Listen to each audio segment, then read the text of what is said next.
Welcome to Functionally Literate. I'm Ryan. I'm Cara.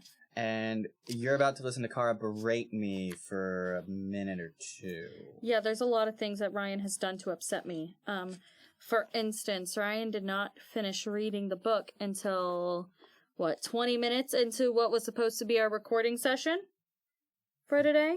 Something like that. Yeah, he's a very naughty boy. He's an imposter, a fake, and a phony. And I feel comfortable saying these things. He did not engage in the spirit of book club. And I think all of y'all should cancel him for it. I think waiting until the last minute to read a book for book club is exactly in the spirit of book club. We'll have to disagree on that one, buddy. He also refuses to buy me crumble cookies. And he told me that we have to have leftovers tonight, even though I want pasta. Well, we have no money. And we have no money. But we do have pasta at home. We do, and we have leftovers. That I would like to not go bad. Anyway, about this book. Chapter 5. The Announcement. How the princess was kidnapped, of the men who stole her, and how the man in black stole her back. This chapter is a chunky boy. Yeah, it's over 100 pages. It starts on page 96 and it ends on page 218. So while I did wait until today to read it, I think the fact that I was able to read this starting at 5 and I finished it in less than 2 hours. I think that should be commended. It's just hard for me to commend. Because I read so quickly. Yes, Cara, not everybody reads as fast as you. I know. It's called that hyperfocus. It's called that undiagnosed ADHD that I got in my brain. Oh, this chapter is called The Announcement, but it actually very little of the chapter is involving the announcement. Yes. It's really just the beginning bit. She's announced because Florin is going to be celebrating its 500th year of existing, and to celebrate the celebration, Humperdinck's words, he is going to get married in 3 months. And then they show off Princess Buttercup, and everybody's like, oh, she's so beautiful. And then she's like, I want to go and talk to the people. I want to go see them. And he's like, oh, no, we don't do that. We avoid walking with the common folk whenever possible. And she's like, oh, well, that's fine. And then she goes down there, and she walks around, and everybody's like, oh my god, she's so beautiful. And very few people, most everyone loved her, very few people hated her, only 3 people wanted to kill her. Yeah. Those 3 people were her kidnappers. It's true. Yeah. Ryan, pop quiz, what were the names of those 3 people? Fezzik, and Inigo, and Vizzini. Yes, correct. I do love the passage where it says, but in the farthest corner of the great square, in the highest building in the land, deep in the deepest shadow, the man in black stood waiting. Yeah. Because you can't tell where he is. But then it says, but blackest of all were his flashing eyes, flashing and cruel and deadly. And it's like, oh, are 4 people planning to kill her? Right. Well, I mean... Like, what's happening here? I mean, I took it more as he was one of the 3. Mm-hmm. Or rather, I would have taken it that way, was I not? Like, what's this guy's deal? A movie watcher. He sounds like a bad boy, and it sounds like my type, and it sounds like a man I would allow to ruin my life. Is that right? Mm-hmm. Is that right? Yeah. He sounds exactly like a 19-year-old Cara's type. Is that right? Mm-hmm. She would let him ruin her life.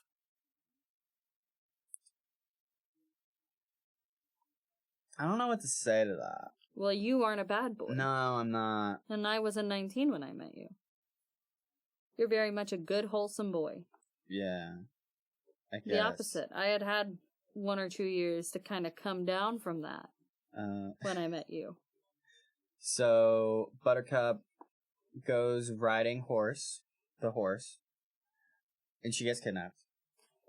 She gets knocked out through some Vulcan knockout trick involving her head and her temple. Like, they go bam, bam, bam, and then she's unconscious.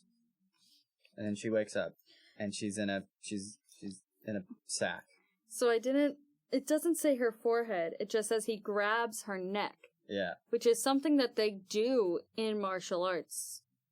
Like, they actually do that. That is a proven technique because there's pressure points on your neck that make it go to sleep. Yeah, but I feel like this was made up.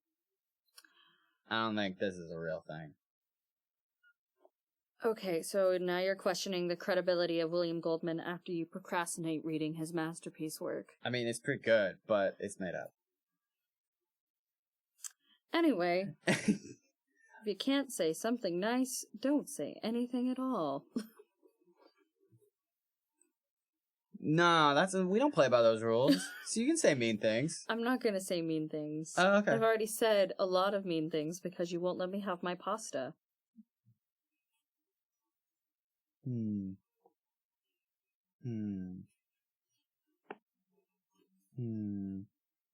Anyway.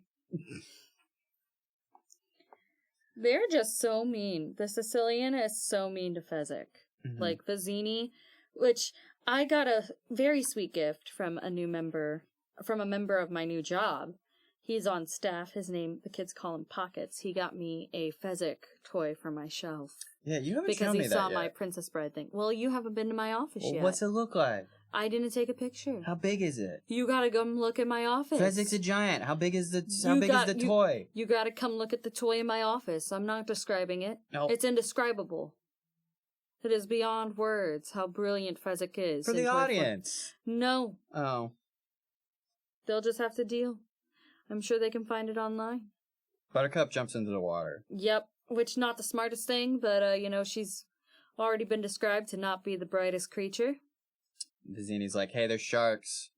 She doesn't reply. Not great. And he's like, seriously, though, there's sharks. And she's like, whatevs. I'm gonna slice my arms and legs open and collect a cup of blood and just toss the blood into the water. Which, not great, because how are you gonna patch yourself up, Mr. Vizzini? Yeah, they didn't get into that. You don't have anybody who can sew on board, Mr. Vizzini. Not your smartest move. No, it was the smartest move. It was the smartest move ever, so he proclaims. Yeah. He's like, it was a great plan. My plan was ideal. As all my plans are ideal. His plan was dumb because, the moon came out and then they saw her and they were like, get her! And they got her before the sharks got her. I will say, when I was a kid and my mom was reading this to me, the line, then the sharks went mad, absolutely caused me to panic. And I was like, oh my god, no! And my mom was like, she does not get eaten by the sharks at this time. And I was like, what? And she was like, that's actually in the book. She doesn't get eaten by the sharks at this time. She is fine. And I was like, oh great, thanks. Woo! Thanks, Mom. Yeah, there's this passage here which was adapted really well for the movie. It's cut away and, you got the...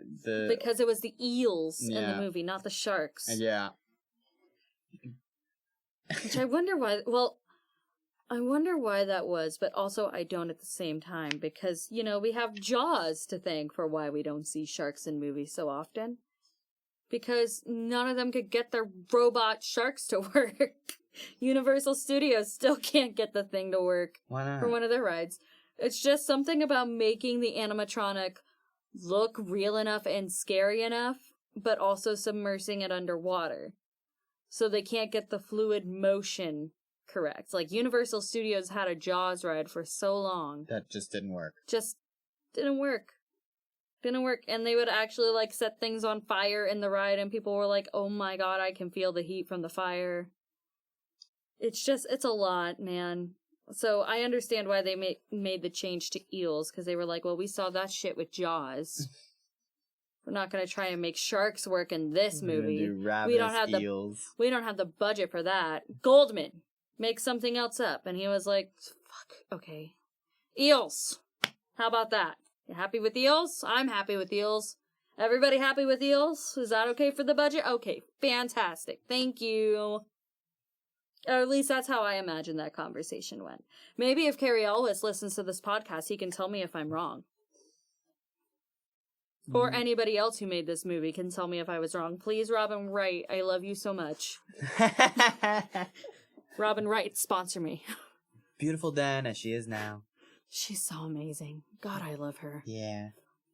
So yeah, the moon comes out and they steer the boat over, and the Turk, also known as Fezzik, just reaches his giant arm out and picks her back up out of there, and they warm her up. And they have this little argument with the Sicilian Vizzini, who he's just a dickhead. And Buttercup's like thinking things, and like he's guessing what she's thinking, and she's like, he's reading my mind. Yeah.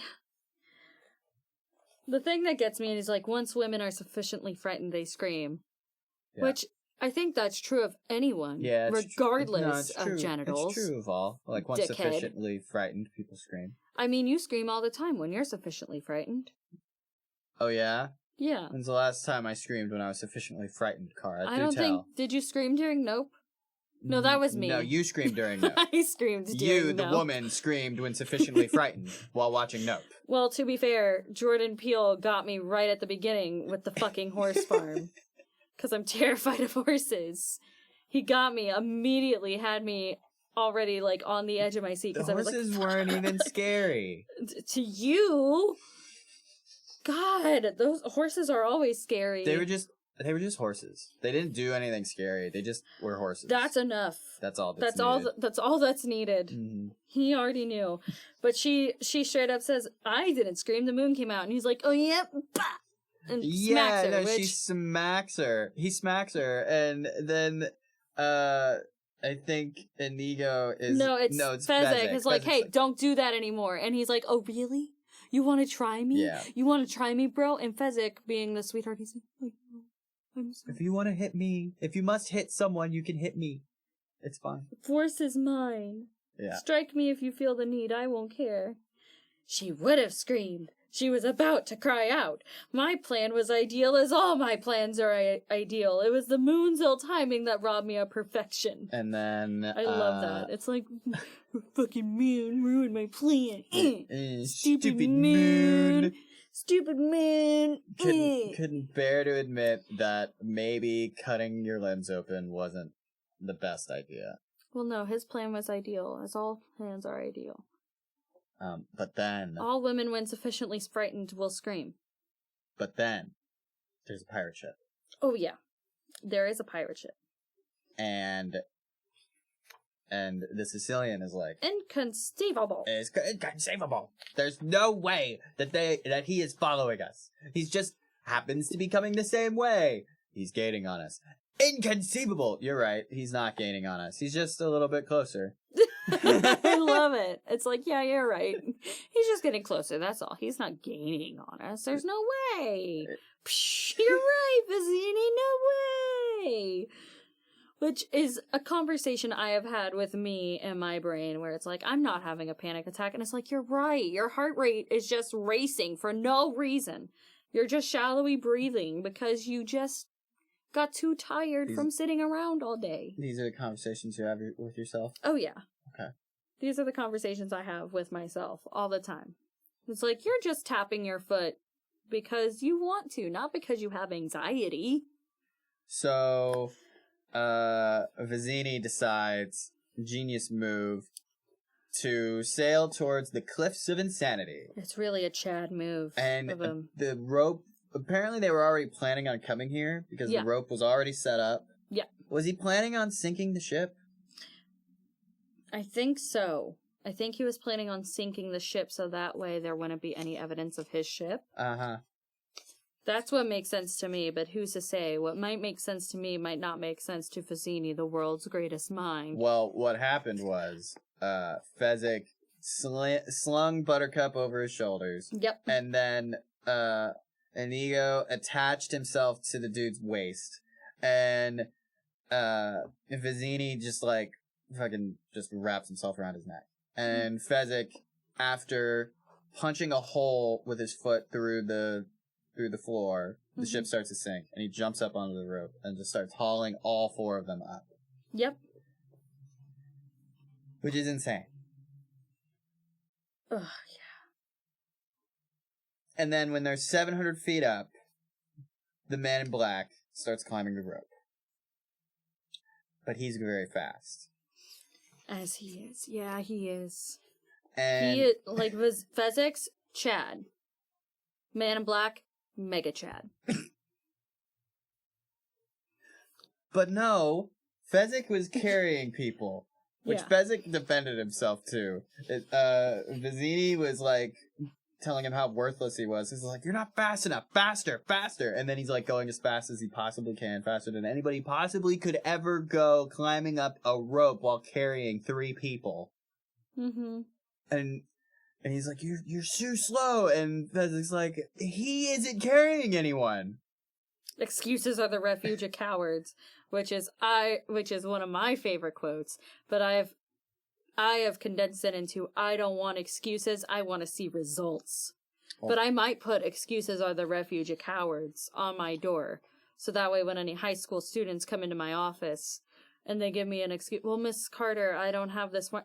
See the sign. Check the sign. Excuses are the way of cowards. Excuses are the refuge of cowards. Get out. Please don't listen to this and fire me, CPS.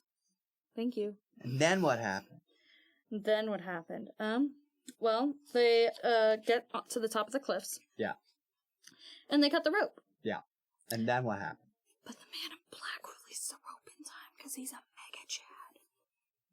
Yeah. He's gripping the wall. He's climbing. Yeah. Which he should not be able to do. The way they described it was absurd. Like, he's punching the cliffs. Like, he's punching his fist into crevices and holding himself up with his fists, and he's looking for another place suitable to punch, and then he punches, and then he's climbing up that way, punching the wall, and like just lodging his fists like into the cliffs. Absolute Chad. Yeah. Big gamer. He pulled what I would like to call an absolute gamer move. And he's just... Yeah. I love that for him. And so Vizzini tells Inigo, "Hey, wait here and kill him." No, but here's the thing. Inconceivable. Oh, Stop saying that word. Yeah. It was inconceivable that anyone could follow us. When we looked behind, there was a man in black. It was inconceivable that anyone could sail as fast as we could sail, and yet he gained on us. Now this too is inconceivable, but look, and the Spaniard pointed down through the night. See how he rises. Which I think William Goldman was like, you know what? It's a good monologue in a book. However, I think Inigo's more chill than that.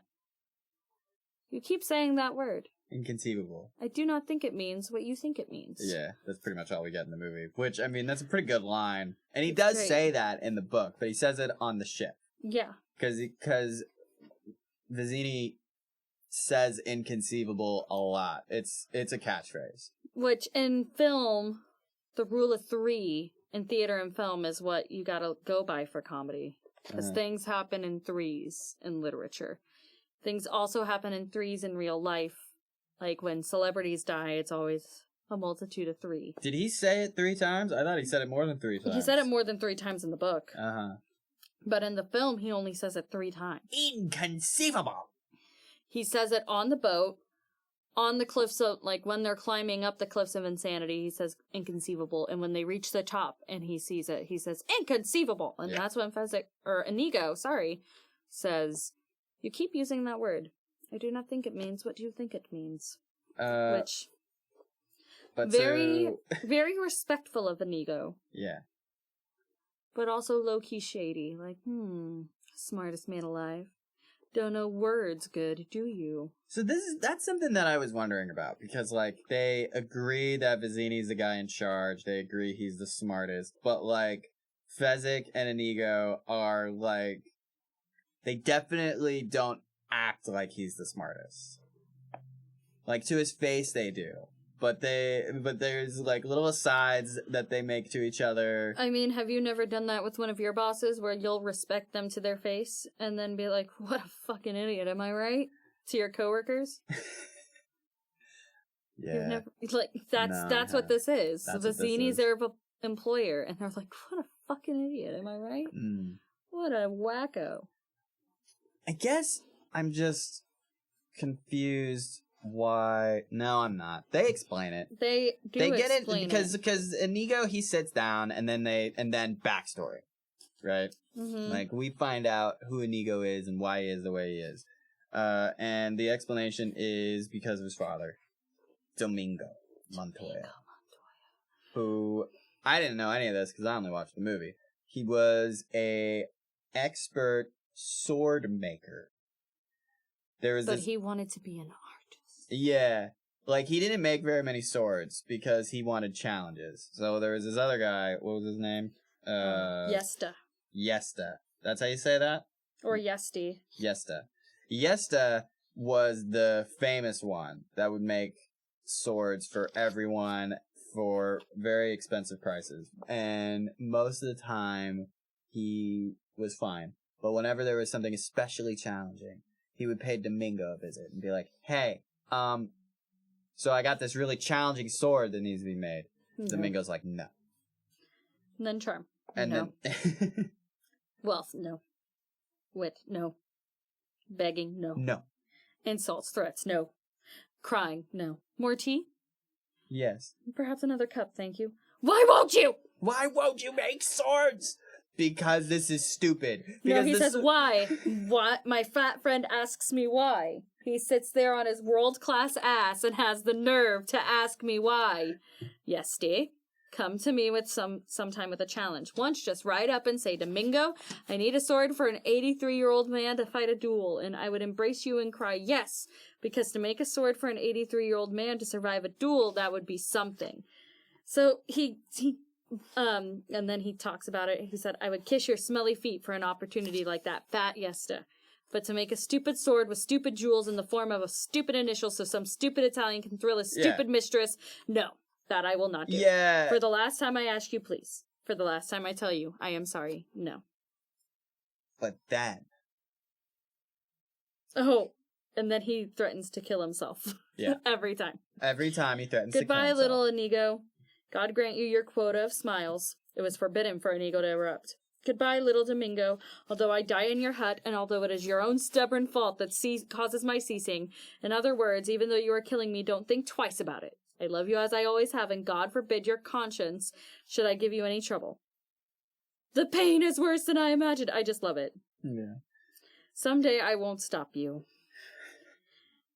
I was all set to kill myself, truly. Well, anyways, Domingo makes the sword for him. Yeah, Domingo would always make the sword for him. But only after all the theatrics. And then he gets mad because he wants them to be partners. Yeah. But he refuses. He's like, nah, I am not an artist. And he says, no, not yet. I am a craftsman only, but I dream to be an artist. Yeah. And then, one day, the Count pays him a visit. Mm-hmm. Although, wait, do they say it's the Count? They don't yet. Oh, They just say it's a nobleman, clearly. Okay, yeah, spoiler alert, but you should have read the chapter. At the end of the chapter, it's spoiler revealed alert for a 50-year-old book. The six-fingered man is also the Count. Also, spoiler alert for an almost 40-year-old movie. Yeah. It's Count Rugen. Yeah. It's the Count. Count Rugen. Yeah, Count Rugen approaches Domingo and is like, I heard that the best swords crafter around is here. The best swords craftsman. And he's like, no, that's not true. No, it's not me. And then he keeps needling Domingo until finally he's like, well, just look. And then he shows him his six-fingered hand. And that's what draws Domingo in. Domingo's like, oh my God. The challenge to make a sword for a six-fingered man. Because you are a master, but you need it, so you must have a special sword for your special hand. Any other man with six fingers waving a sword around, it would be fine, but for you, your hand would cramp eventually. You must have a better sword. And so he's going on and on and on and on and on about like the measurements and the handle and the width and how he Rugen wants the sword to be. And then he's like, I will pay you 500 gold for this. And Domingo's like, no, I don't need any money for this right now. And you can pay me when the work is done. And he's like, oh, please. I mean, I must give you something. And he's like, fine, 1 gold piece. So he takes 1 gold piece, doesn't even really look at it. He just puts it in a drawer immediately. Mm-hmm. And then he's like, give me a year. And so, yeah, then the next few pages go on about what that year is like. What's that year like from Inigo's point of view? Oh my gosh. It's very much like he's his father's therapist. Like, he is taking care of his father while his father does this. Yeah. Because he has to be responsible for feeding him, making sure he goes to sleep, and, like, he would, some nights, his father would be, like, very disappointed and distraught and just very upset with himself, but some nights he would be amazingly, like, happy and so excited because he would fix a mistake, and then the next night it would be more tears. Oh. And so it was just back and forth, emotional whiplash. And on it goes for a year. And then one night, the sword is done. Mm-hmm. Yep. And he says he's an artist. And the nobleman is a fucking prick. Yeah. So and he says, not worth waiting for. But he still wants to take the sword. I think this is interesting. He says, it wasn't worth waiting for. I'll pay you 10 gold for it. And Domingo's like, no, I don't think so. Here, you can have your gold piece back. Yeah. I'm going to take this. He's like, no, I'll still take it, but I will only pay what it's worth. And it's like, no. I have made art, and you fret over the price. You don't get this sword. Mm-hmm. And then Domingo... The sword belongs to my son. I give it to him now. It is forever his. Goodbye. Yeah. You are an enemy of art, and I pity your ignorance. Yeah. And that's what... those are his last words. And then he's dead. The noble kills him. Mm-hmm. Rugen kills him. And Inigo is a child, so he screams. Whole village sees. And Inigo's like, I'm gonna fight you. Yep, coward, pig, killer. Yeah. I loved this whole thing. Move the infant is 10 and he stays. Yeah. He's like, when you beg me for your breath, then I shall be contented. Now dismount! And he dismounted. And he's like, draw your sword! And he draws his sword. And then they fight, and it's like less than a minute. But for like that first 15, 30 seconds... the nobleman was uneasy. He was like, oh shit. Yeah. Inigo loses.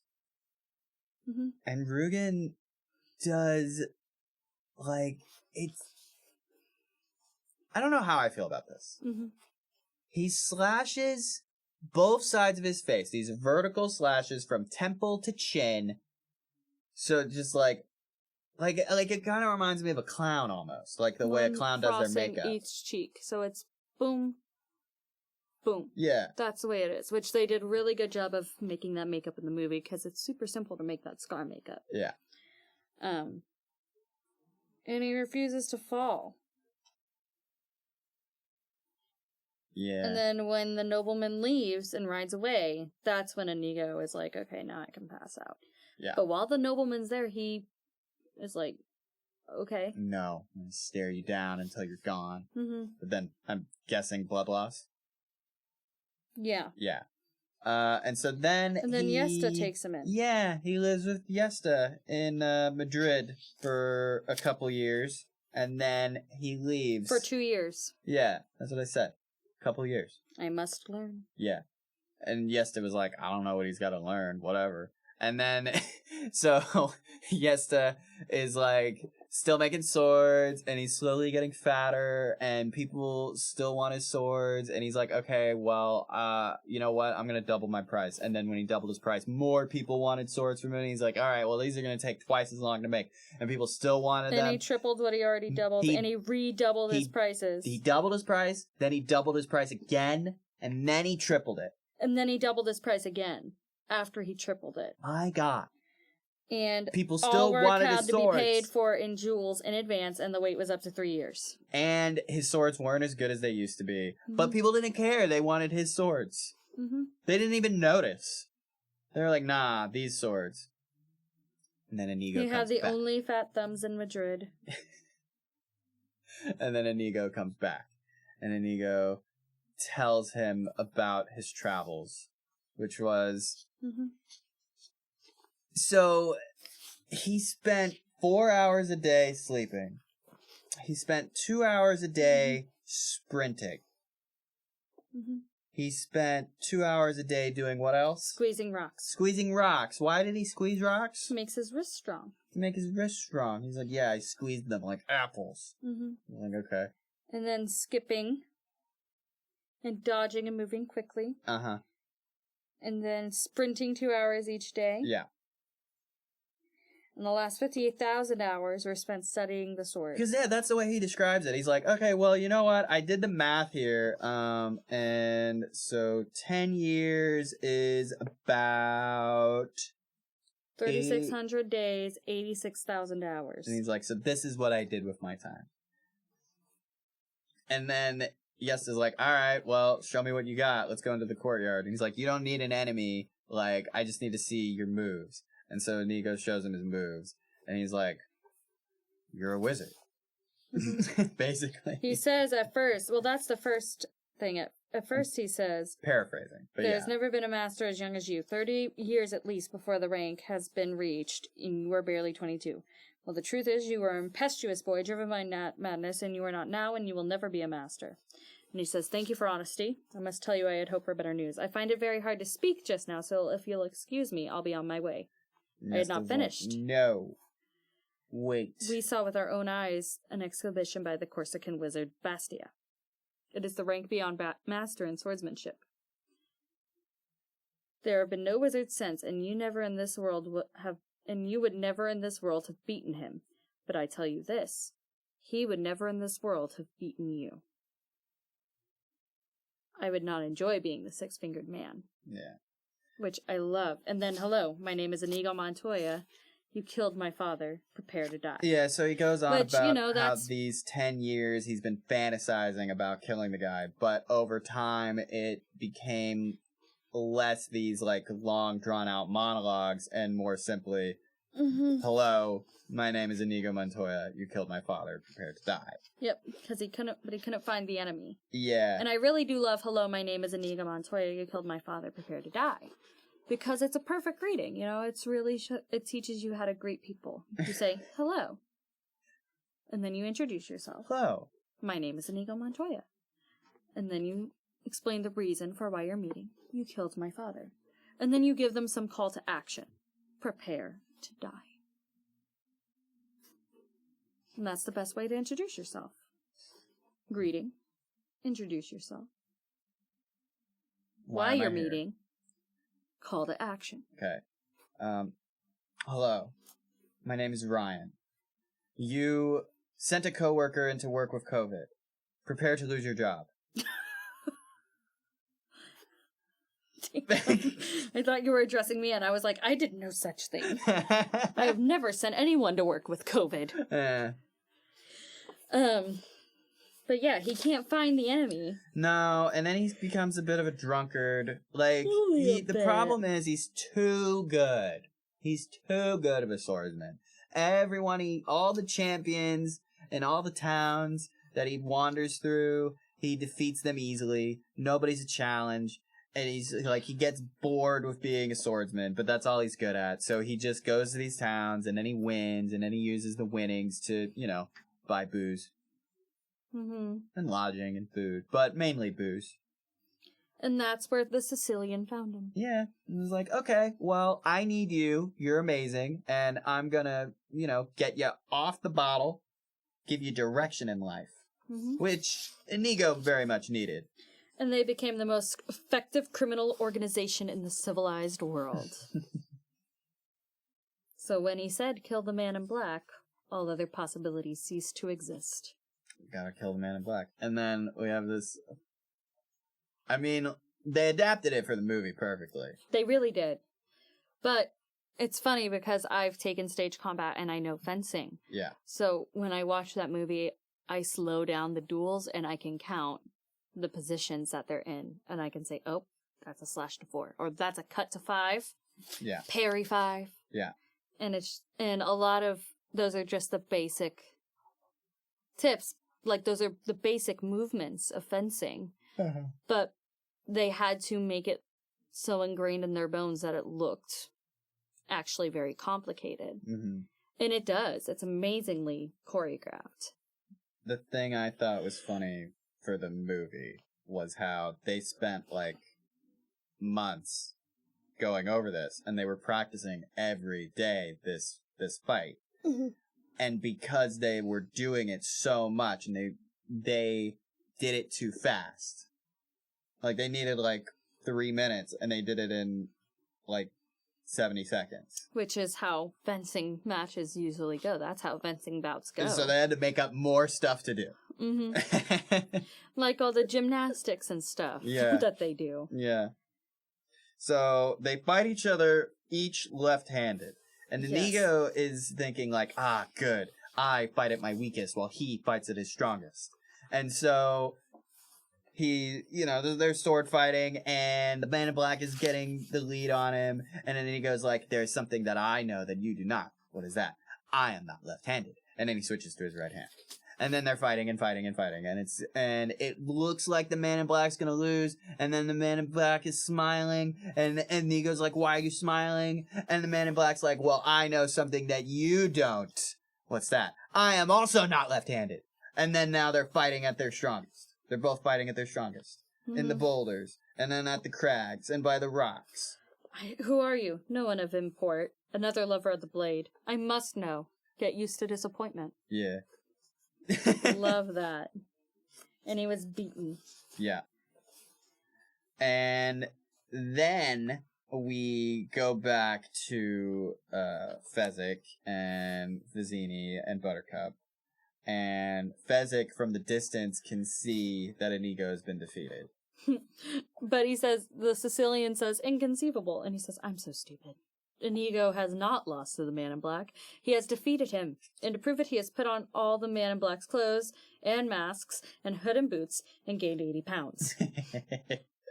And then Sicilian's like, fool, after all these years you can't tell Inigo when you see him? That isn't Inigo. I'll never learn. If there's ever a question about anything, you can always count on me to get it wrong. Which, oh my god, you poor Fezzik. And nobody treats him right, except Inigo. And Vizzini is like, the Man in Black must have cheated. That is the only conceivable explanation. It's like, yeah, okay. Okay, dude. I mean, I could see that based off of the whole description that, like, the whole backstory for Inigo. Like, the fact that the Man in Black could defeat him is, like, a big deal.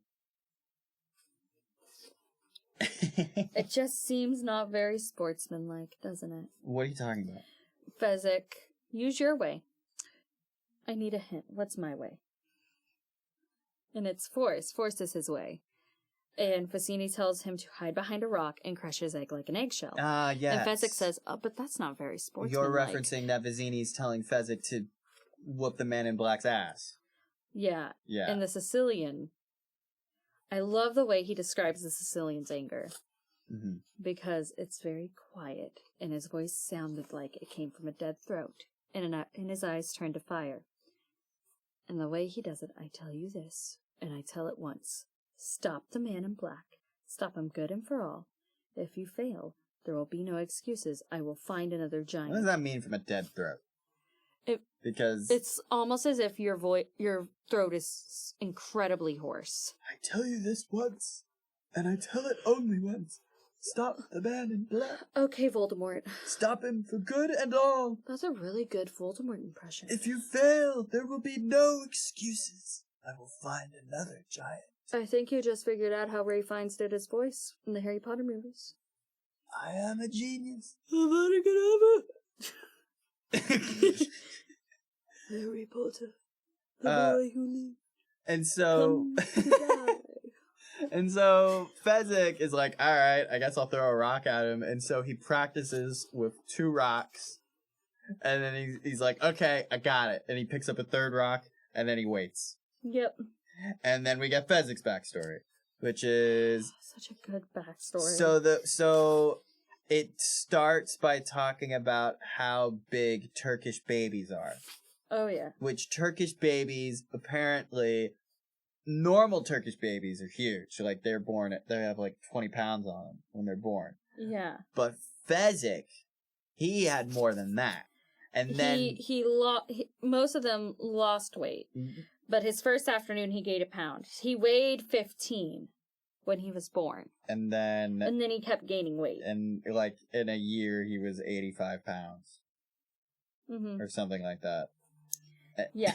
He weighed 85 pounds. He wasn't fat. He looked like a perfectly normal, strong 85-pound kid.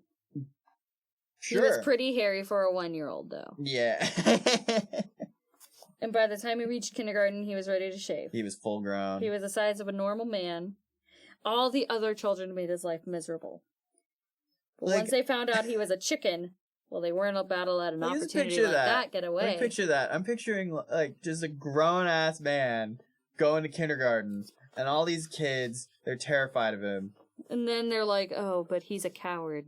So we're gonna bully him. And they call him a bully. Yeah. And then he lets them hit him. And also, we discover that he really likes rhyming. But he doesn't rhyme to anybody else, just to himself. Yeah. But his father is like, hey, this has got to stop. You got to defend yourself. And Gotta he's like, defend but yourself. I don't mind, really. And it's like, yeah, you do. Well, you should mind. You do mind. You're crying. Make a fist. Yeah, so he doesn't know how to make a fist. He's trying. He puts his thumb in his hand, and his father has to explain to him, look, if you punch someone like that, you're gonna hurt your hand. And he says honey, which is where I got that. Like, I call everybody honey now because of Fezzik's father. Because he was like, honey, listen to me. And it's like, oh, I love that. I don't want to hurt anybody, Daddy. And so his dad is, like, really insistent, which, the way they describe Fezzik, 6 years old, taller than his dad. And his dad is telling this 6-year-old man-child. I imagine that's how you were with your dad, though. What do you mean? Your dad was pretty short. Were you taller than your dad at 6 years old? No! I was the size of a 6-year-old at 6 years old. Well, that's very objective. What's the size of a 6-year-old? Not 5'6", which is what my dad was. No, your dad was not 5'6". He was not taller than me. He was 2 inches shorter than me. And he was shorter than me, and I'm 5'4". Was he really shorter than you? He was shorter than me. Or my height. One of the two. Maybe methinks my father lied about his height. Oh, everyone does that, Ryan. You're just now coming to that conclusion? Every man believes they're 6 foot tall. I don't. I know you don't. I'm 5'8.5". And you're proud of that. We love a short king.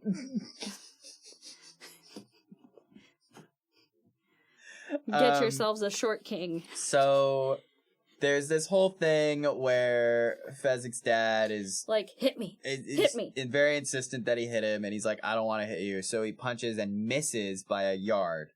And he's like, seriously, hit me. And so he hits him and breaks his jaw. And then the milkman wires his jaw shut because back then there were doctors, but this was before doctors could wire jaws shut. So people went to the milkmen whenever it came to issues with bones because, you know, the milkman brings milk. So who would be better in the ways of bones than the milkman? I mean, that makes perfect sense to me, and I'm very upset that we don't have that system in place now. I think William Goldman created a perfect world. Yeah. Yeah. This perfect world where milkmen sew up your jaws. And he says, you're very strong, Fezzik. But he doesn't say that. He's like, he'll be all well soon, Daddy. The milkman practically promised me. Yeah. So, apparently, he's gonna give up being a carpenter, and he's gonna be his manager. Yeah. Fighting is the national sport of Turkey. We're all going to be rich and famous. So this is But he doesn't want to fight. He doesn't want to fight. So his mom and dad force him into fighting. He doesn't want to fight. He's not very good at fighting. It's really just his bulk and strength that he's got going for him. And even though he wins all of his fights, no one is happy when he wins. Everyone boos him. Everyone thinks it's so, like, I think because it's like such an imbalanced fight. How the movie's quote. Yeah. In the movie, Wesley says, life is pain. Anybody that says different is selling something. In the book, it's his mother. that says His that. mother tells him that, and he's 9 years old, and he's like, I don't want to wrestle. I don't want to fight. I've never wanted to fight. He's miserable. Yeah. And he says, he'll hurt me. And his mom says, life is pain. Anybody that says different is selling something. Which, how abusive. Like, poor Fezzik, no wonder he is the way he is. Like, his parents forced him to be a cage fighter. At 9. At the age of 9. Can you imagine if my parents were like, Cara, it's time for you to become the next MMA martial artist. You're not 7.5 feet tall. I mean, I know that. You don't have to rub it in my face. That? You know that? I'm 5'4" and proud of it. We love a short queen. Do we? Do you? We do! We do, actually. Love a short queen. That's what I thought. Yeah.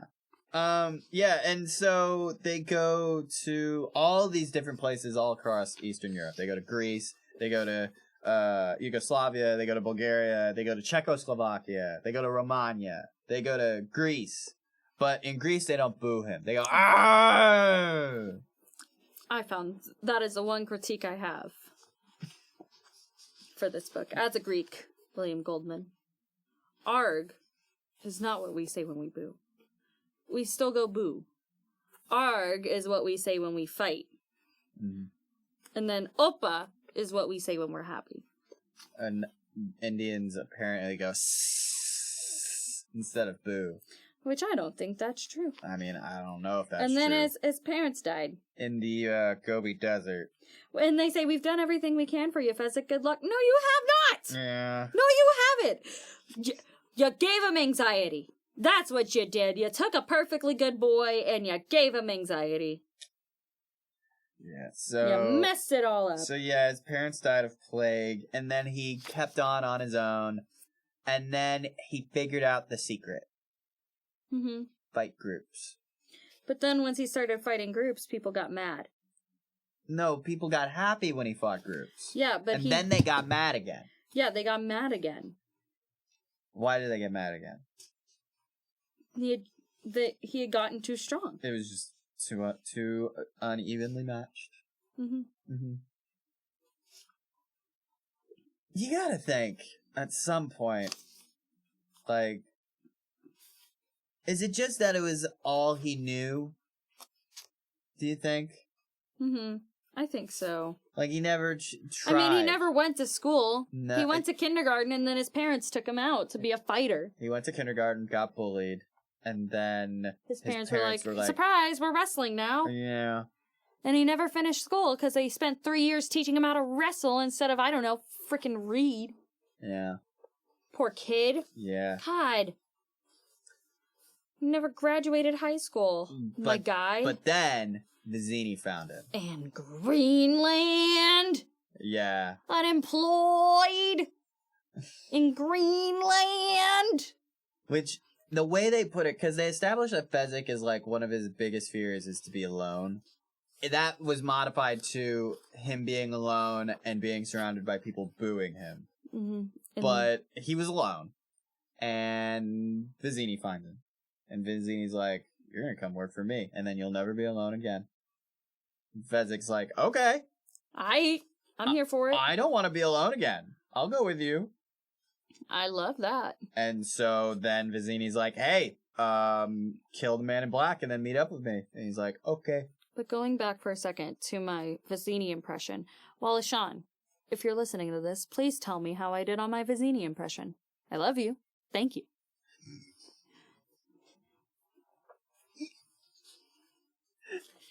I don't think he's gonna. No, he has to. Why does he have to? Because you met him one time? Yeah, because I met him that one time. Met him that one time. And now he has to listen to the podcast. He has to. Has to. So they get into this fight where... I do love why do you wear a mask and hood? I think everybody will in the near future. They're terribly comfortable. Which Carrie Elvis tweeted that. He did. At the start of coronavirus. He did. Tweeted, masks are terribly comfortable. And I was like, God, you are an amazing human being, and I love you so much. Highlighted that passage, took a picture of it, and uploaded it. And he said, this book still is relevant. Yeah, it's still relevant, yeah. and it always will be. So the Man in Black approaches Fezzik's location, and Fezzik chucks a rock at him and misses, and he says, On purpose. He says, "I missed on purpose. That was a warning shot." And the Man in Black's like, "I believe you." And We face each other as God intended. No tricks, no weapons, skill against skill alone.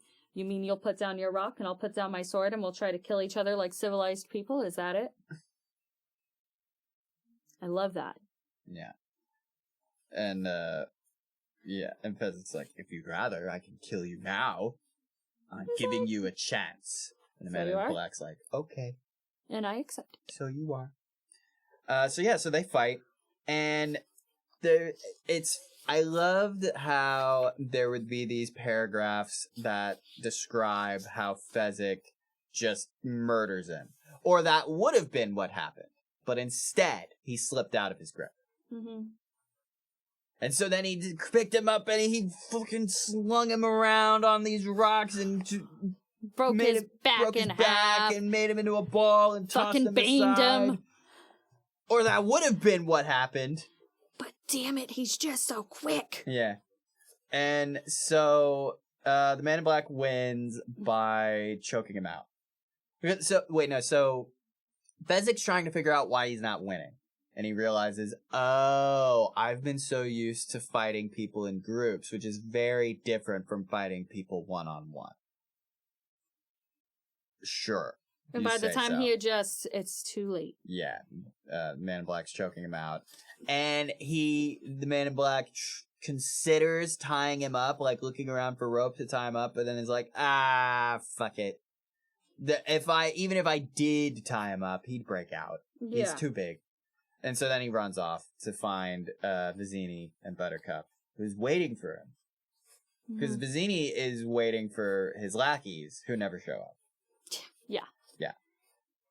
And then we have pretty much barring the prose, of almost word for word adaptation from, the movie.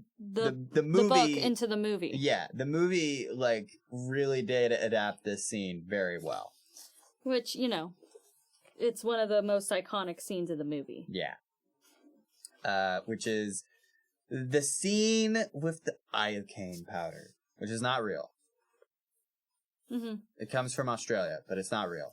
You don't know it that. Would come from Australia if it were real. You don't know that. You don't know that. I don't know that? You don't know that it's not real. I don't know that iocane powder's not real? You have never encountered it. And pray I don't. Mm-hmm. It's colorless and odorless and kills instantly.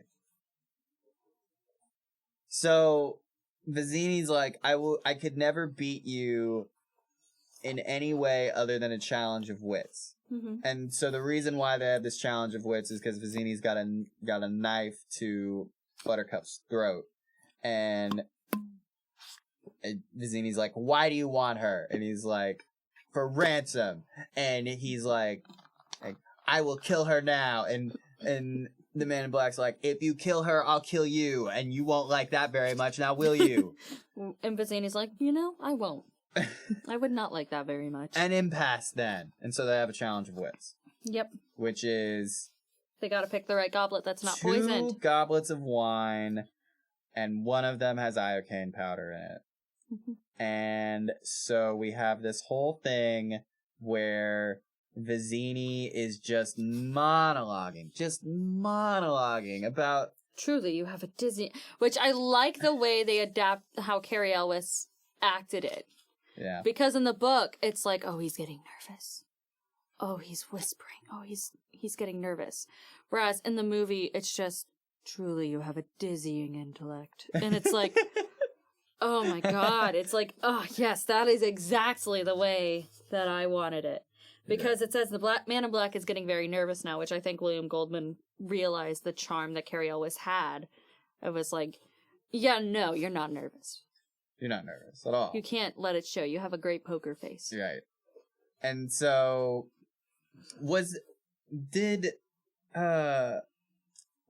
was Vizzini's lines like adapted basically word for word here? Because I Pretty felt like much. I was reading a novelization of the movie, Pretty much. which I know that it's the other way around, but like it's just so spot on. What in the world can that be? Yeah. What are you quoting? It's from the movie. He points to the other side to make the man in black look away while he switches the goblets real quick. Oh, yeah. Yeah, and then he looks away, and they switch the goblets. And in the book, they don't actually describe what happened there until, like, the Sicilian straight up says, I switched the goblets, you fool! Ha ha ha! I win. Dead. No, it's you fell victim to one of the classic blunders. The most famous is never get involved with a land war with Asia, but only slightly less well known as this. Never go in against the Sicilian when death is on the line. He was quite cheery until the iocane powder took effect. Yeah. And the punchline is... He spent a long time building up immunity to iocane powder. And... Both the goblets were poisoned. Yeah. Both the goblets are poisoned. That's the punchline. I am no one to be trifled with. That is all you ever need to know. I love that. It's like, damn, Wesley. Yeah. And so this is the bit that confuses me, right? Mm-hmm. So the Man in Black frees Buttercup and then makes her run for a while. And then, like, they'll take brief breaks and then run again. And brief breaks and then run again. And he's so fucking mean to her. Well, yeah, because as well as he knows, like, he thinks that she fell in love with another. Uh-huh. And when she swore to never fall in love again. Yeah. Yeah. That's what that's all about? Yeah. He slapped her. I didn't care for that. I also didn't care for that. William Goldman erased that from the movie, as he should have. He said, actually, abusing women is wrong. No, really? I know. Controversial hot take. Actually, you shouldn't hit women. Actually? I know I might be a bit biased, being a woman myself, and I know it's a controversial take, but actually, slapping women because you think that, well, they hurt my feelings, that's bad. I don't know. And you shouldn't do it. And you're bad if you do it. I slap my wife all the time. Every time she hurts my feelings. It's true. You can't see it. I'm just absolutely riddled with black eyes. Like, bruises, the whole 9 yards. It's all over the place. We kid. Do we? Yes. Yes, we do, kids. He's looking at me. He's glaring at me right now, making me say that. He's saying, yes, we kid. And he's currently punching my leg. Saying, yes, we kid. We kid. We kid. Yeah. Now you'll never know. And so we have just this lovely exchange where I guess the Man in Black is taunting her to figure out, like, if she, like, really, like, the whole point of this is to figure out, like you were saying, like, if she loves her groom-to-be. And then, they are at this, ravine, mountain, something, and Buttercup's... Do not mock my grief. I died that day. Yeah. And then, they're distracted by Humperdinck's armada, which is nearby. They fired signal cannons. And so, Man in Black is distracted, and Buttercup just pushes him. Just shoves him. You can die too, for all I care. Yeah.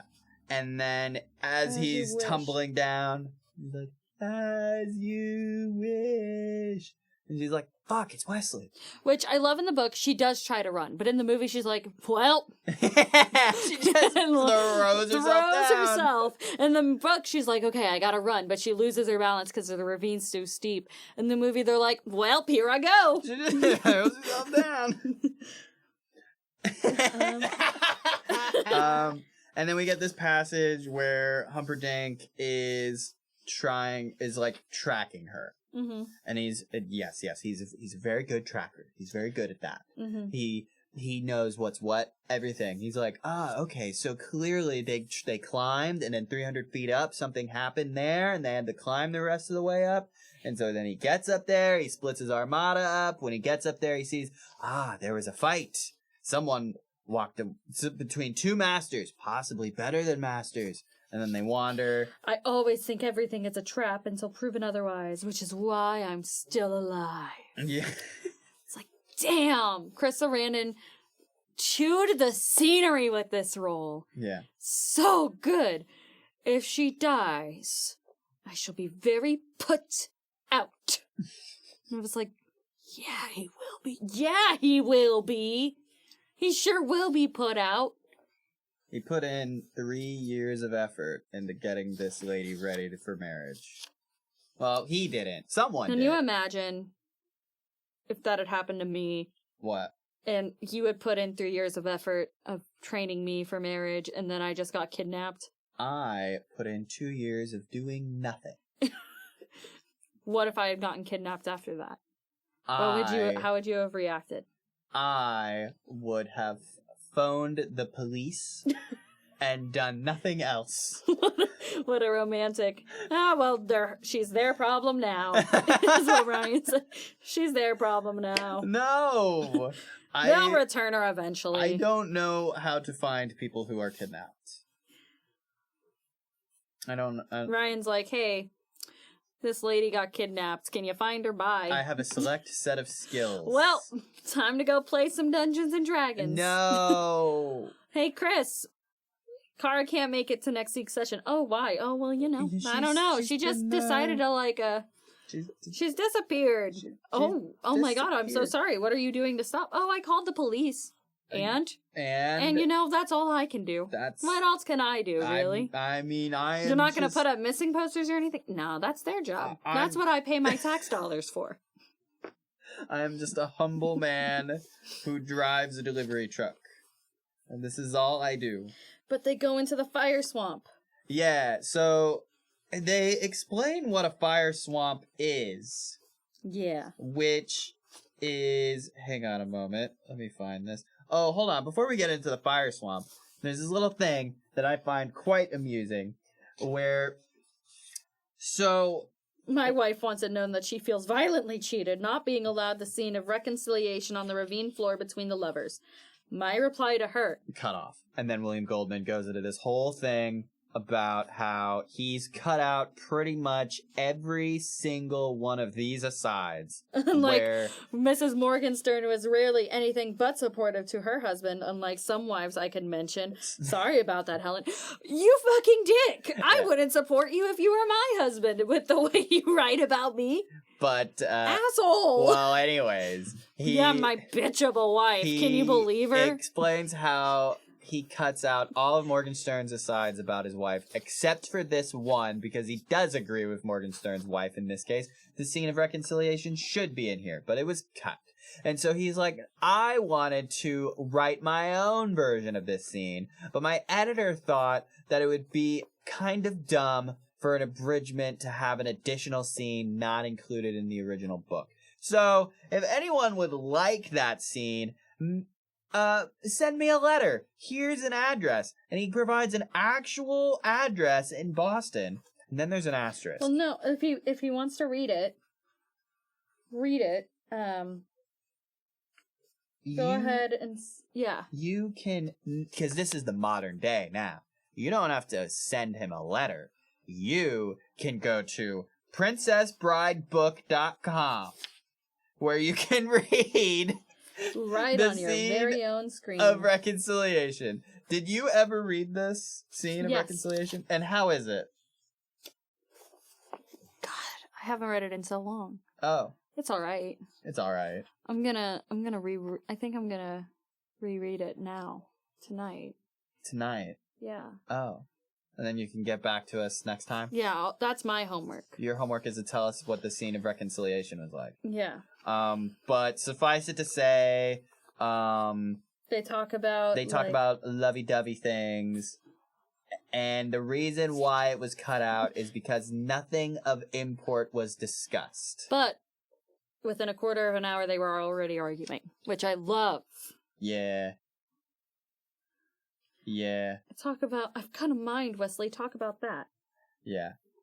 he's going on about how beautiful she is, and she's like, I don't care about how beautiful I am. And it's like, I mean, you did. You made yourself all pretty for him, and now he's talking about how pretty you are, and you're not having any of it. Yeah, and she's like, well, why aren't you happy to see me? And he's like, well, I am happy to see you. I just didn't want to see you down here. Yeah.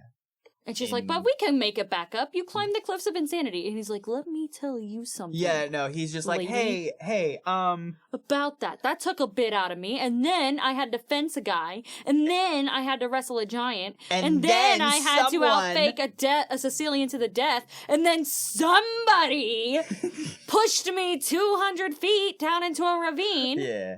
So, you know what? I'm tired. Which is a phrase I've heard a lot come out of my husband's mouth. I've put in a night is what I'm trying to get through to you. I'm not stupid, you know. Quit bragging. Stop being rude. When was the last time you read a book? The truth now, and picture books don't count. I mean something with print in it. There are other things to read than print. And the Princess of Hammersmith is displeased with you and is thinking seriously of going home.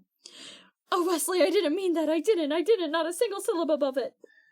So, and he knew, knew she meant to say not a single syllable. Right. But a syllabub is something you eat. It's. I know it was false. Believe me, every single syllabub, which is the sweetest thing he could have said. But is a syllabub a thing with cream and wine mixed in together to form the base? That's an actual thing. I believe so. Can we make that? What? Why are you... Can we make a syllabub? Only if you let me have my pasta tonight. I see. This is a quid pro quo arrangement. Then I guess we are at an impasse. No pasta, no syllabubs. I know, I'm the worst.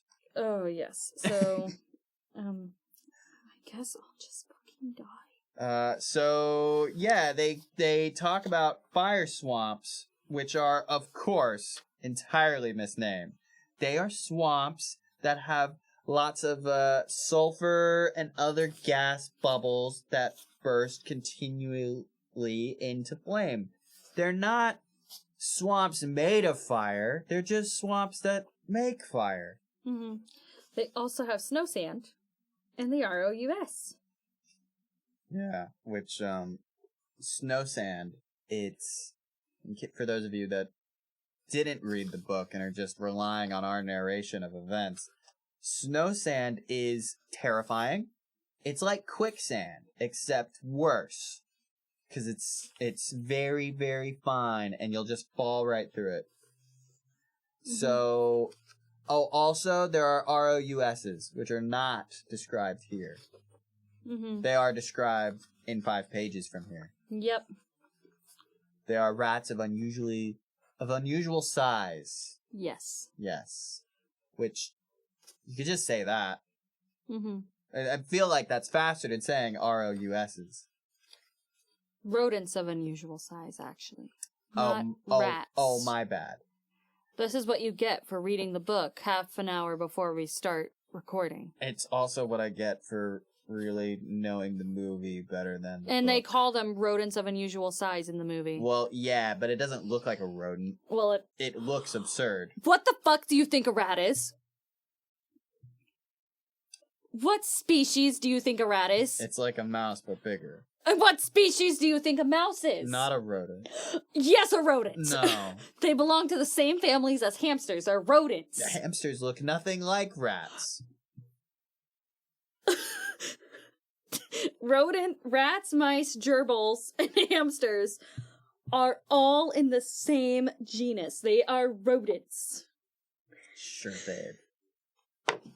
Motherfucker, I will Google this. I'm gonna ask. Hey Siri, are rats rodents?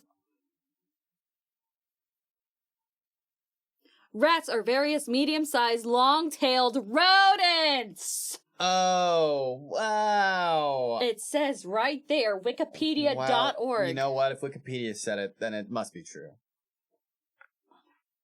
I will pull up the Animal Planet right now. You're about to witness a divorce happening, folks. Anyways, Anyways, so they go into the fire swamp, and then we cut to Humperdinck, who's talking to Rugen, and they're very confused why they went into the fire swamp. According to RocklandPestControl.com, both mice and rats are rodents. I figure Rockland Pest Control knows what they're doing. We're not sponsored by RocklandPestControl.com, but we could be. Reach out. Maybe we'll take your sponsorship money. Oh, that reminds me. This episode is not brought to you by Greg Bush. Greg Bush is a fellow that I've known for a little while now. Met him through his wife, who I act with occasionally at the Maplewood Barn. He is currently running for Missouri House District 50, and I've invited him here with me to discuss things that are on the Missouri or Boone County ballots that are very important to him. So, what are we discussing today, Greg? There's lots of things that are on the ballot this November. When I have been meeting people, when I've been meeting voters on the doors, I tell them that democracy is on the ballot this November. We have a presidential candidate who wants to remove the quote-unquote burden of voting for you and me and everyone within the sound of our voice, that this will be the last ballot that we'll ever need to cast. So going down the ballot from there here in Missouri, we have a governor's race. One person who's been the lieutenant governor, one person who's been the House minority leader. Her name is Crystal Quaid. She is the longest serving House leader ever. She had been House leader for 6 years. She is smart. She is tough. And she is actually, like, again, good people. We want to vote for good people. Moving a little bit closer to home here for Boone County, we have Justin Aldred in Southern Boone. We have Janet Thompson in Northern Boone. Both of them have opponents. Janet has an opponent that is really well known in the community, who has been a state representative in the past and has been a mayor of Hallsville, and who is a rather famously publicly unkind person, particularly to our unhoused people, particularly to trans children, particularly to Columbia Public Schools. She is somebody who sued to make sure that she could bring a gun into a library in case that there are books that were going to attack her. No, this is all true. There is went to the Supreme Court about she was being a bully on Twitter and started blocking people when they called her out on it. And there's a very famous Supreme Court case that said, nope, if you're a public figure, you can block them on your personal page, but not on your political page. I think I remember that. Yes. So I actually met the plaintiff as well. So that is Janet Thompson's opponent. Who is the other person you mentioned? Justin Aldred is Southern Boone. It's going to be really important. They work really well together with a presiding commissioner, Kip Kendrick, to make sure that Boone County actually gets the things that it deserves. There's also Lucas Kuntz, who's going to be who's running for Senate for Missouri. But there's, again, top of ballot all the way down the ballot. We've got to make sure that we are voting for good people. And I mean, there's somebody who's running in House District 50 who would be the only nurse actually in the State House of Representatives. Who's that guy? He's a local figure here. So it's really important to go up and down, up and down the ballot to make sure that we are voting for the kind of representatives that we want, and also support local theater. Yeah, support local theater. Support local theater. We love local theater. That's right. Go to Talking Horse. Go to CEC. Go to the Maplewood Barn.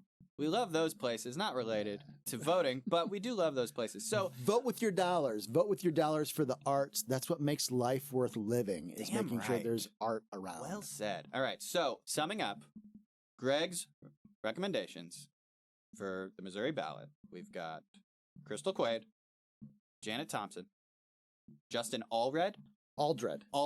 Thank you. Mhm. And Lucas Kuntz. Now, those aren't all on the Missouri ballot. Some of those are the Boone ballot. Is that right? Yes. Okay. Right. Yeah. Lucas Kuntz is for U.S. Senate. There's others. There's Stephen Weber for Senate District 19. Stephen Weber. There's Judge Morrill. There's Jenna Radel for Boone County Treasurer. There's lots of folks that not only have been doing good work, but will continue to do good work. And there's a proposition. Yes on 3. Yes on 3. Yes on 3. We want women to have reproductive rights, guys. That's a super important thing. Reproductive freedom, abortion rights. Yes on 3. Yes on 3. Go vote. Make a plan. If you aren't registered to vote, do that. That's part of your plan. And if you don't know how, that's okay. We have a fantastic Boone County clerk in Brianna Lennon. She's not on the ballot this time. Nevertheless, she or somebody from her office will help you vote. That's Brianna Lennon. Brianna Lennon. Contact the League of Women Voters. They can help you vote. And AACP can help you vote. Contact any local party will be able to help you vote as well. It's okay if you don't know how. It's okay that you've never done it before. It's okay that this is your first time. It's okay that you're 30 or 40 years old and this is your first time. It's okay. Nobody's going to judge you about your past. And if they do, they're bad people. Come into the body politic. Let us create our future together. Oh, I like that. Let us create our future together. That's lovely. Back to the show.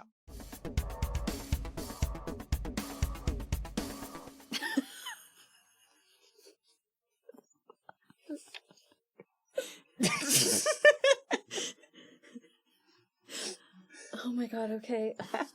So Wesley falls, or Buttercup falls into the snow sand. Yeah. Which they do really well in the book. It's or in the movie.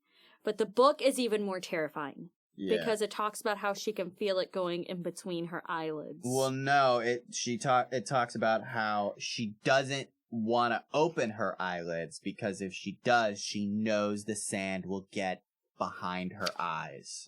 Mm-hmm. But it does get behind her eyes anyway. A little bit. Yeah. It's the longest paragraph. Like it takes up 2 pages. No, Until I'm Wesley sorry. gets there. Wait a minute. One paragraph takes up a page and a half, and then the next paragraph, which is about Wesley, that one takes up 2 pages, but it's across 3 pages. 2-page paragraph. Mm-hmm. Ridiculous. Yep. I'm just saying that this could have been blocked a little better. But, Are you criticizing award-winning screenplay writer William Goldman, an award-winning novelist?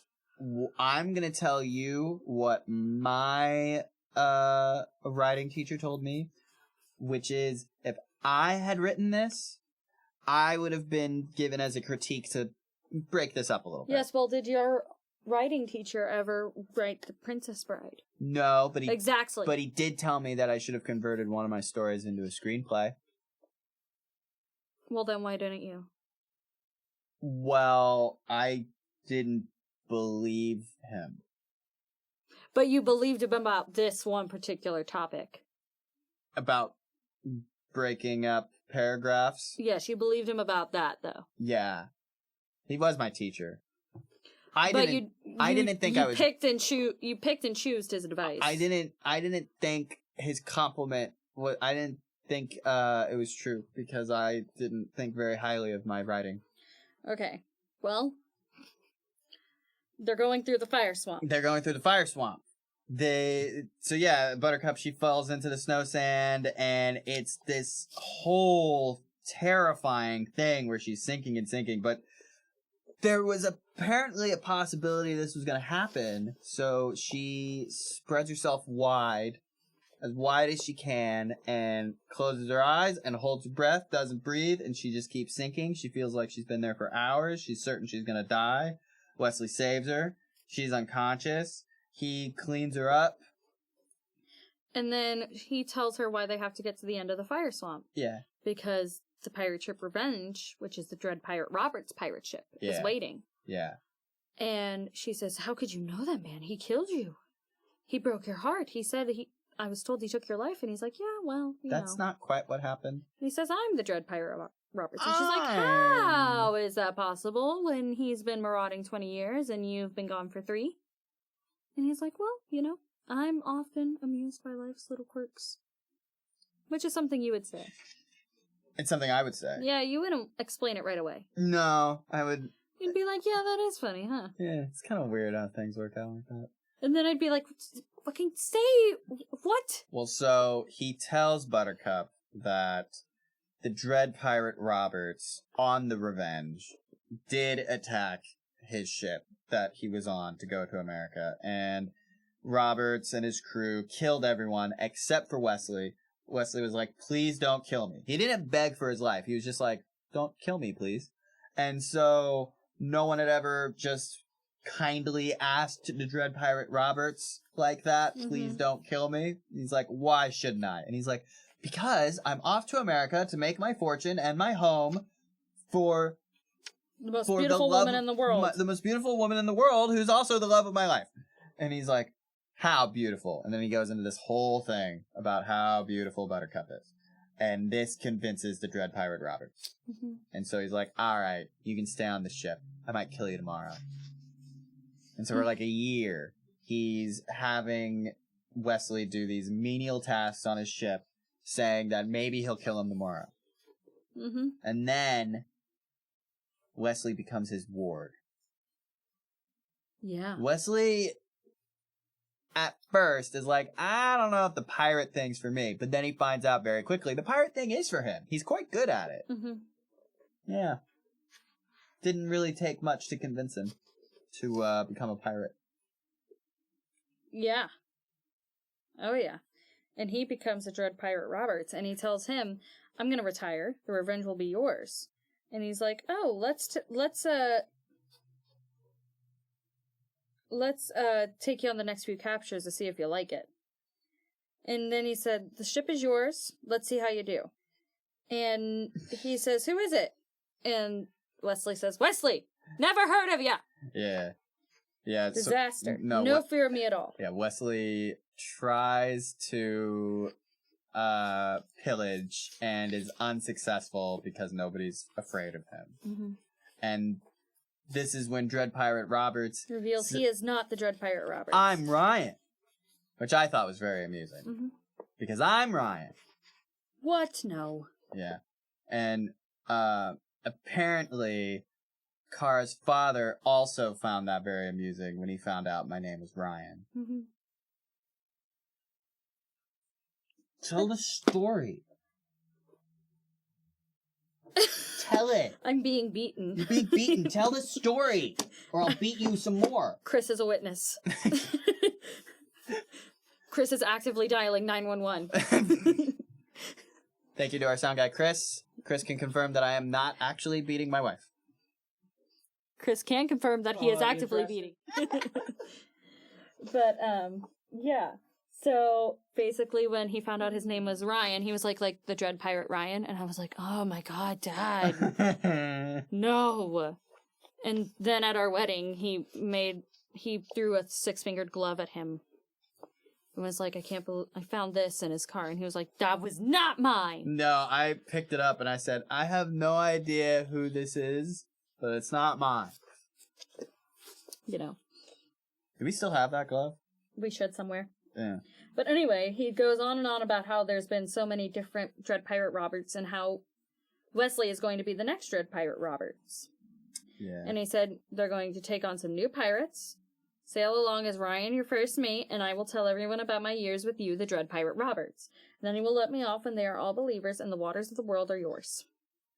Yeah. We'll all be happy at the end. Anyway, so then Wesley gets attacked by an ROUS. Because because they're walking and talking, he's like, all right, I'll tell you about this, but we got to keep walking. And he's getting because the ROUSs are around, and Buttercup's worried about him, and so he's telling her this story to kind of distract her a little bit. And then he gets attacked. Yeah, he gets attacked. Something about this scene in the movie is it's so funny because William Goldman has mentioned, he said several times in interviews that he's never like allowed on sets because he just gets so anxious about things. And they were filming the fire swamp scene and he was watching it and her dress caught on fire. Yeah. And he said, "Oh my God, her dress is on fire." Yeah. And they stop and Rob Reiner looks at him and he's like, "Bill, her dress is supposed to be on fire." And he's like, "Oh." They actually talk about that in one of the 3 introductions. And he runs away Yeah. from the set. He's like, "I'm gonna." Yeah. I mean, it was like, because of course he knew, but like actually seeing someone's dress catch on fire scared Yeah. the shit out of him. He wrote the scene. He was like, "I knew that." I know that. I wrote this scene. I'm going to leave. Yeah. And so he kills the rats and then they bandage him. How many rats did he kill? Like 4 rats? He kills 3. 3 rats. And then he bandages Yeah. himself so that they don't smell the blood. Yeah. And so then they are leaving the fire swamp. The revenge is there, but the armada is surrounding them. Yeah. And so Wesley, genius he is like, all right, you want her? You're going to have to come in here and he get said, her. the prince says, "I accept your surrender." Yeah. And he says, "No one is surrendering." Yeah. And they get into this fight where he says, "Surrender. It will not happen. Surrender. Death first," which is amazingly done in the movie. Mm-hmm. And then will you promise not to hurt him? Yeah.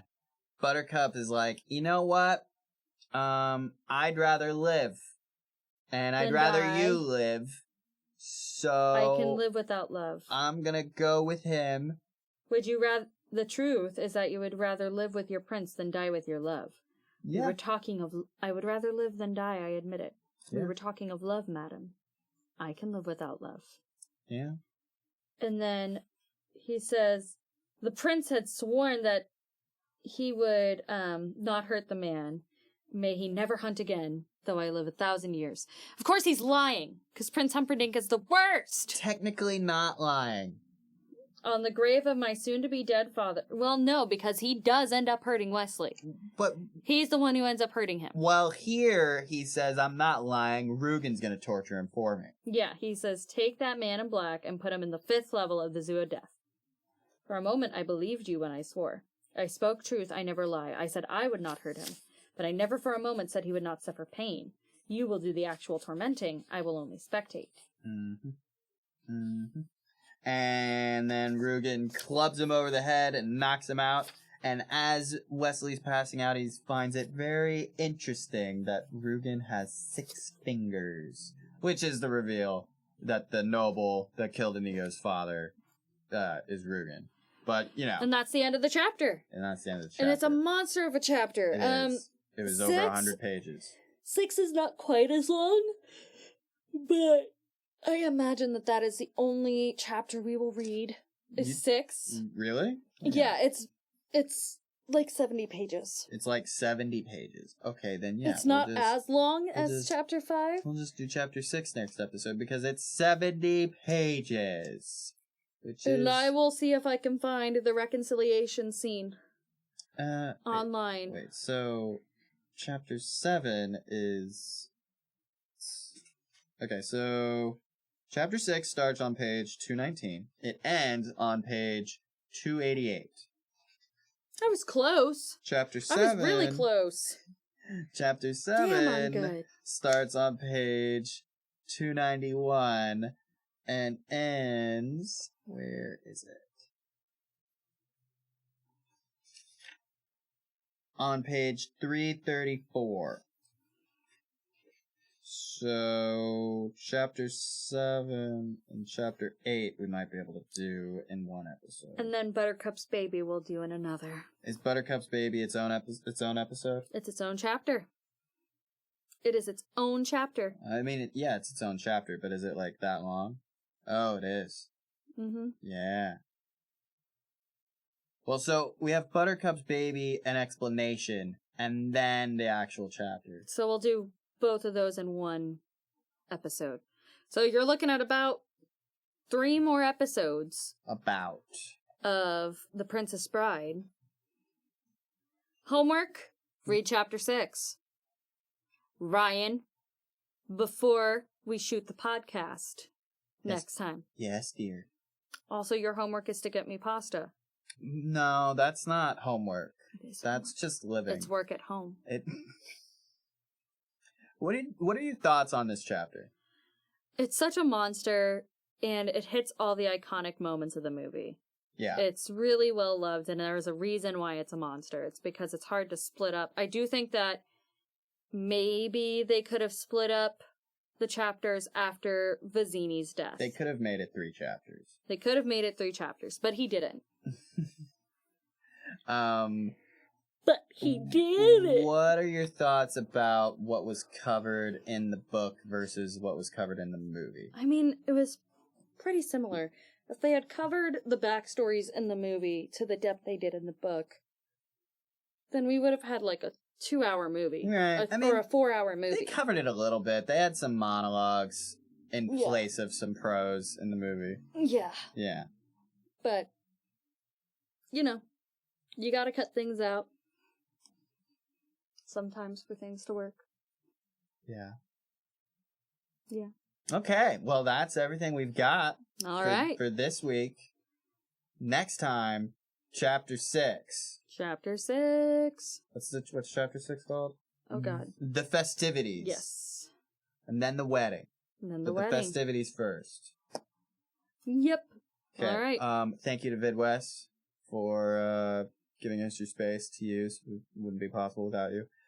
Thank you for Chris, our sound guy, for actually recording the episode. Wouldn't be possible without you. Thank you to Jake Weller for our theme song, pending. But it's gonna be really good. When this episode comes out, you'll hear it. I haven't heard it yet, but it's gonna be great. Yeah. And Thank you to Ryan for sponsoring the show. yeah, thank you to me for sponsoring this episode. Yeah, that's pretty great, right? Yeah. And thank you to Ryan for actually reading the book. Yeah, I actually read the book. Doing the bare minimum. I did the bare minimum. Yeah. All right. Bye. Bye.